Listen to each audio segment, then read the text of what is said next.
Dhambi ndio ugomvi wa Mungu na mwanadamu. Dhambi ni mbaya.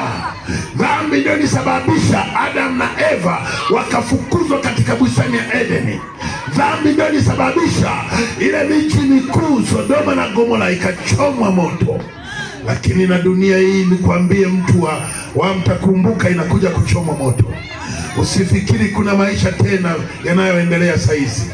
Usipokuja kwa Yesu, ndugu yangu, sijui utakuwa wapi. Lakini Biblia inasema Isaya akaona maono, akaona dunia ikikunjwa kama karatasi. Dunia ikakunjwa kama karatasi, watu waliomo wakaangamia. Bwana Yesu asifiwe sana. Lakini tunamwona Bwana wetu Yesu alikuja ili kuokoa watu wenye dhambi waache dhambi, walevi waache ulevi, wazinzi waache uzinzi, wachawi waache uchawi, makahaba waache ukahaba, ili kuwaokoa watu na dhambi zao. Bwana Yesu asifiwe sana. Amen. Miruzi. Haleluya. Amen. Alikuja ili kuwaokoa watu waache dhambi.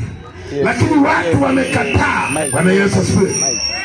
Watu walikataa, wakafuata dini zao. Wakasema tuna dini. Wakasema tuna dini lakini ni walevi. Wakasema tuna dini lakini ni wachawi. Bwana Yesu asifiwe sana. Unajua ni mbaya sana mtu anasema nina dini alafu ni mchawi.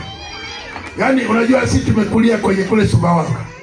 Watu wanasali kule, wanasali wana dini lakini ni wachawi, wanapiga radi vibasa.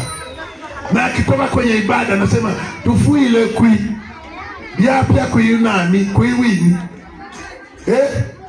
Alafu anasema nina Mungu. Na akiugua anaenda kwa mganga wa kienyeji.